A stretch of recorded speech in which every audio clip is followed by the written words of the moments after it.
بسم اللہ الرحمن الرحیم۔ ہم نے جو سلسلہ شروع کیا تھا اس کا 16واں حصہ آج ہمارے پاس موجود ہے۔ سوال نمبر 1، شاہ عبد القادر نے اپنے ترجمہ قرآن میں لکھا بعد حمد و صلوات کے اس بندہ عاجز عبد القادر کو خیال آیا کہ خالی جگہ زبان میں قرآن شریف کو ترجمہ کرے، ہندی زبان میں قرآن شریف کا ترجمہ کرے۔ سوال نمبر 2، اردو کی 5ویں کتاب کا مصنف کون ہے؟ اردو کی 5ویں کتاب، اس کتاب کے خالق ہیں خالد اختر۔ سوال نمبر 3، منٹو نے کل کتنی فلموں کی کہانیاں لکھیں؟ منٹو نے کل 16 فلموں کی کہانیاں لکھیں۔ اگلا سوال، فورٹ ولیم کالج سے سب سے پہلے کتاب کون سی شائع ہوئی اور یہ کون سی تھی؟ فورٹ ولیم کالج کی طرف سے سب سے پہلے باغ اردو میر شیر علی افسوس کی کتاب شائع ہوئی تھی۔ سوال نمبر 5، اپنے بے خواب کواڑوں کو مقفل کر لو، اب یہاں کوئی نہیں آئے گا۔ اس شعر میں مستعار لہو ہے آنکھیں، کیونکہ ادھار جو لیا گیا ہے وہ آنکھوں کے لیے لیا گیا ہے۔ سوال نمبر 6، سر سید احمد خان کو سر کا خطاب کب ملا؟ یہ ملا تھا 1869 میں۔ اردو کے کس نام اور شاعر کی قبر پر ہر سال باقاعدہ میلہ منعقد ہوتا ہے؟ اردو کے جس شاعر کی قبر پر ہر سال میلہ منعقد ہوتا ہے وہ ہیں نذیر اکبر آبادی۔ اس کے علاوہ اور بھی کافی سارے شعراء ہیں جن کی قبر پر میلہ لگتا ہے۔ اگلا سوال، داغ کی شاعری کو فاسقانہ شاعری کس نے کہا؟ داغ کی شاعری کو فاسقانہ شاعری حسرت موہانی نے کہا۔ سوال نمبر 9، 52 پتے کیا ہے اور اس کا مصنف کون ہے؟ 52 پتے ناول ہے اور یہ کرشن چندر کا ہے۔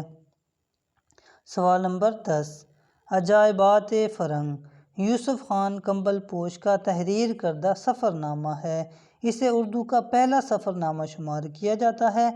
یہ پہلی مرتبہ کس نام سے شائع ہوا اور کب شائع ہوا؟ عجائبات فرنگ پہلی بار تاریخ یوسفی کے نام سے 1847 میں شائع ہوا اور اردو کا پہلا سفر نامہ بھی یہی ہے، یوسف خان کمبل پوش کا۔ سوال نمبر 11، میرے ہم سفر میرے ہم قدم کس کے تحریر کردہ خاکوں کے مجموعے ہیں؟ یہ خاکوں کے مجموعے ہیں احمد ندیم قاسمی کے۔ سوال نمبر 12، اردو زبان میں پہلا رزم نامہ کس کا لکھا ہوا ہے؟ اردو زبان میں پہلا رزم نامہ وقائع ثنا سید زاہدہ ثنا کا لکھا ہوا ہے۔ سوال نمبر 13، اردو زبان کی پہلی رزمیہ نظم کون سی ہے اور اس کے خالق کون ہیں؟ اردو زبان کی سب سے پہلی رزمیہ نظم جو ہے وہ ہے علی نامہ اور اس کے خالق ہیں نصرتی۔ سوال نمبر 14، مہرماتی جنسی تعلق ذیل میں سے کس ناول کا موضوع ہے اور اس کے مصنف کون ہیں؟ مہرماتی جنسی جو ہے یہ لے سانس بھی آہستہ مشرف عالم ذوقی کا لکھا ہوا۔ مہرماتی یعنی جنسی تعلق وہ رشتے جو محرم رشتے ہیں۔ سوال نمبر 15، 3 پیسے کی چھوکری کس کا ناول ہے؟ یہ ناول ہے قاضی عبدالغفار کا۔ میر حسن کی شاہکار مثنوی سحر البیاں کب مکمل ہوئی؟ یہ مکمل ہوئی تھی 1784 میں، بعد میں فورٹ ولیم کالج نے اسے شائع کیا تھا۔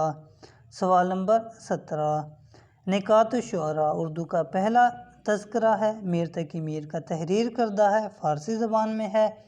میر نے اس میں کل کتنے اردو شعراء کا تذکرہ کیا؟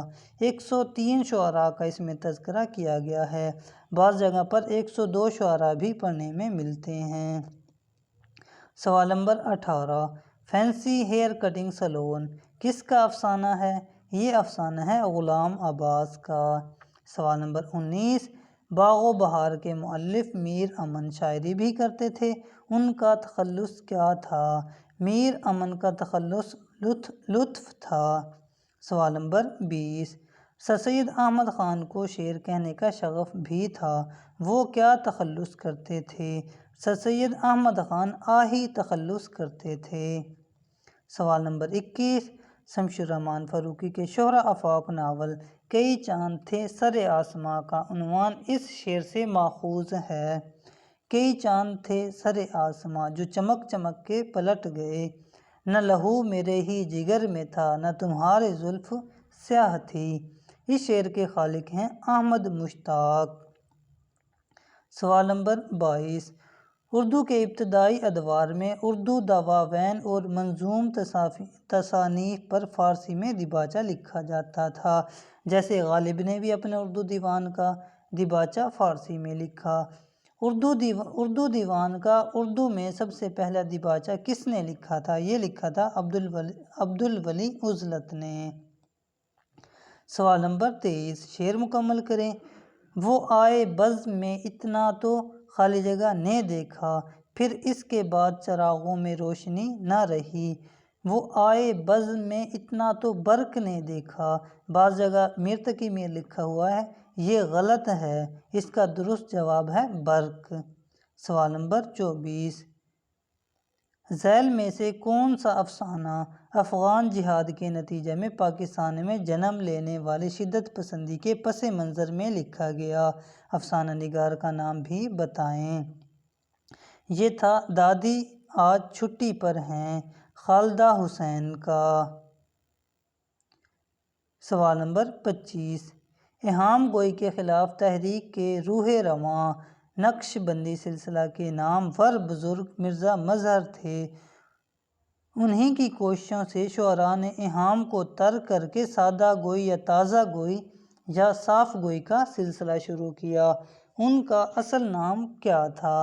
ان کا اصل نام تھا جانے جانا، مرزا مظہر جانے جانا۔ سوال نمبر 26، کبیر مہدی کس ناول کا مرکزی کردار ہے؟ کبیر مہدی غلام باغ کا مرکزی کردار ہے، جو اطہر بیگ کا ناول ہے۔ سوال نمبر 27، افسانوں کا ہنگامہ خیز مجموعہ انگارے 1932 میں شائع ہوا اور 15 مارچ 1933 میں حکومت نے اسے ضبط کرنے کا حکم جاری کیا۔ اس مجموعہ میں 9 افسانے اور 1 ڈرامہ تھا۔ ان 9 افسانوں میں سے ایک افسانہ بنیادی طور پر انگریزی زبان میں تھا، جس کا اردو ترجمہ سجاد ظہیر نے کیا اور انگارے میں شامل کیا۔ یہ بتائیں کہ وہ افسانہ کس کا تھا اور اس کا عنوان کیا تھا؟ یہ افسانہ تھا جواں مردی اور اس کے خالق تھے محمود الظفر۔ سجاد ظہیر نے اس کا ترجمہ کیا اور انگارے میں شامل کیا تھا۔ انگارے کے اندر 9 افسانے تھے اور 1 ڈرامہ تھا۔ جو ڈرامہ تھا وہ رشید جہاں کا تھا، پردے کے پیچھے۔ سوال نمبر 28، نامور محقق نقاد اور اردو کے مورخ تحسین فراقی کے شعری مجموعے کا نام بتائیں۔ تحسین فراقی کا شعری مجموعہ ان میں ہے شاخ زریاب۔ سوال نمبر 29، اردو زبان کے جنوبی ہند میں فروغ پانے کے سلسلہ میں ایک تاریخی واقعہ محمد تغلق کا اپنا دارالحکومت دلی سے دولت آباد منتقل کرنے کا ہے۔ اس نے اپنا دارالحکومت شمالی ہند سے جنوبی ہند میں منتقل کیا اور دلی کی ساری آبادی کو جنوب میں دولت آباد نقل مکانی کرنے کا حکم دیا۔ اسی عمل نے جنوبی ہند میں اردو کے فروغ میں اہم کردار ادا کیا۔ اس نے یہ حکم کب دیا تھا؟ یہ حکم دیا گیا تھا 1337 کے اندر۔ محمد تغلق نے جب اپنا دلی سے دولت آباد جو ہے حکومت منتقل کی تھی 1337 میں۔ سوال نمبر 30، کرشن چندر کے پہلے اور آخری افسانے کا عنوان کیا ہے؟ کرشن چندر کا پہلا افسانہ ہے یرکان اور آخری افسانہ ہے پاگل پاگل۔ سوال نمبر 31، نون میم راشد اردو میں آزاد نظم کے حوالے سے اہم ترین شاعر ہیں۔ ان کی پہلی آزاد نظم کون سی تھی جو کہ ان کے پہلے مجموعہ نظم ماورا میں شامل ہے؟ ان کی پہلی نظم تھی آزاد نظم جرأت پرواز اور ان کا پہلے مجموعہ ماورا 1942 42 میں یہ شائع ہوا تھا، اس میں شامل ہے۔ سوال نمبر 32، اس آباد خرابے میں کس کی خود نوشت سوانح عمری ہے؟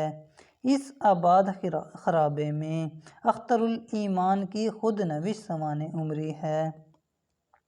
سوال نمبر 33، اردو شاعری کے آسمان پر خالی جگہ کی ہستی تنہا ستارے کی طرح درخشاں ہے۔ مشہود نقاد کلیم الدین احمد نے یہ رائے کس اردو شاعر کے بارے میں دی؟ یہ دی گئی تھی نذیر اکبر آبادی کے بارے میں۔ سوال نمبر 34، صلو علیہ وآلہ کس کا مجموعہ نعت ہے؟ یہ مجموعہ نعت ہے حفیظ طائب کا۔ سوال نمبر 35، غالب نے کس کتاب کو تک بندی اور بھٹیار خانہ کہا تھا؟ فسانہ عجائب کو غالب نے تک بندی اور بھٹیار خانہ کہا۔ سوال نمبر 36، دلی میں جب فارسی کی بجائے ریختہ گوئی کا رواج ہوا تو محفل راختہ کے نام سے ہر ماہ کی 15 تاریخ کو ایک شاعر کے ہاں محفل منعقد ہونا شروع ہوئی، کس کے مکان پر ہوئی تھی؟ ہر مہینے کی 15 تاریخ کو محفل مشاعرہ جو ہوتی تھی یہ ہوتی تھی سراج الدین خان آرزو کے مکان پر۔ بعض جگہ پہ خواجہ میر درد بھی پڑھنے میں ملتا ہے۔ سوال نمبر 37، لائے اس بت کو التجا کر کے کفر ٹوٹا خدا خدا کر کے، یہ شعر ہے دیا شنکر نسیم کا۔ سوال نمبر 38، ذیل میں سے کس شاعر کا تعلق اہام گو تحریک سے نہیں ہے؟ انعام اللہ خان یقین کا تعلق اہام گوئی کی تحریک سے نہیں ہے۔ اگلا سوال، خدنگ جستہ جب آنکھیں آہن پوش ہوئیں عزیز احمد کے ناولٹ ہیں، یہ کس تاریخی شخصیت کی زندگی پر ہیں؟ یہ ہیں امیر تیمور کی زندگی پر۔ خدنگ جستہ جب آنکھیں آہن پوش ہوئیں امیر تیمور کی زندگی پر لکھے ہوئے ناول یا ناولٹ ہیں۔ سوال نمبر 40، الطاف حسین حالی نے مقدمہ شعر و شاعری میں شاعر بننے کے لیے 3 چیزوں کو لازمی قرار دیا، ذیل میں سے کون سی خوبی ان میں سے نہیں ہے؟ یہ ہے مطالعہ کتب عروض، یہ انہوں نے خوبی نہیں بیان کی۔ مطالعہ کائنات، تخیل، تحفہ سے الفاظ، یہ چیزیں الطاف حسین حالی نے اپنے مقدمہ شعر و شاعری میں بیان کی ہیں۔ تحفہ سے الفاظ یعنی الفاظ کا چناؤ، تخیل، مطالعہ کائنات۔ سوال نمبر 41، راجہ رام نارائن موضوع کا نام اور ذکر بطور اردو شاعر قدیم تذکروں میں ملتا ہے، لیکن ان کا کچھ زیادہ کلام محفوظ نہیں رہا۔ ان کا صرف ایک ہی شعر انہیں زندہ و جاوید رکھنے کے لیے کافی ہے۔ شعر یہ ہے، غزالاں تم تو واقف ہو، کہو مجنوں کے مرنے کی، دیوانہ مر گیا آخر کو ویرانے پہ کیا گزری۔ اس شعر کے حوالے سے کہا جاتا ہے کہ جب موزوں کو خالی جگہ کی شہادت کی خبر پہنچی تو بازاروں میں روتے جاتے تھے اور بآواز بلند یہ شعر پڑھتے جاتے تھے۔ کس کی شہادت کی خبر سن کر؟ سراج الدولہ کی خبر سن کر راجہ رام نارائن موزوں نے یہ شعر پڑھا تھا اور بازاروں میں یہ پڑھتے جاتے تھے اور آگے چلتے جاتے تھے۔ سوال نمبر 42، اسم اعظم کی تلاش، نگاہ آئینہ ساز، آتش فشاں پر کھلے گلاب، میں شاخ سے کیوں ٹوٹا کے نام سے کون سا ادیب ذہن میں آتا ہے؟ یہ تخلیقات ہیں آصف فرخی کی۔ اسم اعظم کی تلاش، نگاہ آئینہ ساز، آتش فشاں پر کھلے گلاب، میں شاخ سے کیوں ٹوٹا، آصف فرخی۔ سوال نمبر 43، نواب مرزا خاندان کی والدہ وزیر بیگم عرف چھوٹی بیگم، جو شمس الرحمن فاروقی کے ناول کئی چاند تھے سرے آسماں کا مرکزی کردار ہیں، کئی افراد کی رشتہ دار اور کئی کی منکوحہ رہیں، منکوحہ یعنی نکاح میں، ذیل میں سے ان سب کے نام دیے گئے ہیں۔ انہی میں سے سب سے آخر میں جس سے وہ وابستہ رہیں اسی نے داغ کو داغ کا تخلص دیا تھا، کس نے؟ داغ کو داغ کا تخلص دیا تھا مرزا فخرو نے، اور آخری وقت میں انہی کی منقوہہ رہی ہیں، اور ان کا نام تھا وزیر بیگم عرف چھوٹی بیگم۔ چھوٹی بیگم بھی ان کو کہا جاتا تھا اور اصل نام تھا وزیر بیگم۔ شمس الرحمن فاروقی نے کئی چاند تھے سر آسمان میں ان کا ذکر کیا ہے۔ سوال نمبر 44، ایک طوائف کا خط پنڈت جواہر لال نہرو اور قائد اعظم محمد علی جناح کے نام کس کا افسانہ ہے؟ یہ افسانہ ہے کرشن چندر کا۔ سوال نمبر 45، میں نے وہ انداز تحریر ایجاد کیا ہے کہ مراسلے کو مکالمہ بنا دیا، ہزاروں کوس بزبان قلم باتیں کیا کرو، ہجر میں وصال کے مزے لیا کرو۔ مرزا غالب نے اپنی مکتوب نگاری کے حوالے سے یہ بات کس کے نام خط میں لکھی ہے؟ یہ لکھی تھی حاتم علی مہر۔ حاتم علی مہر کو جو خط لکھا تھا اس کی تحریر ہے یہ۔ سوال نمبر 46، انارکلی نام سے ایک ڈرامہ، ایک ناول اور ایک افسانہ ہے، تینوں کے مصنف بالترتیب بتائیں۔ انارکلی ڈرامہ امتیاز علی تاج، ناول حامد بیگ، جبکہ افسانہ منٹو کا ہے۔ سوال نمبر 47، میرے کتبے پہ اس کا نام لکھو نامی شعری مجموعہ کے خالق ہیں؟ لیاقت علی عاصم۔ سوال نمبر 48، اردو کا آخری قارون مضمون ہے مجتبیٰ حسین کا۔ سوال نمبر 49، نذیر احمد کی کہانی کچھ میری کچھ ان کی بیانی مرزا فرحت اللہ بیگ کا یادگار خاکہ ہے۔ اس خاکہ کو پڑھ کر اردو کے ایک نامور محقق اور ادیب نے کہا تھا، میاں فرحت، تم نے نذیر احمد کا اتنا اچھا خاکہ لکھا کہ بس کیا بتاؤں، اگر مجھ سے کوئی ایسا خاکہ لکھے تو آج مرنے کے لیے تیار ہوں۔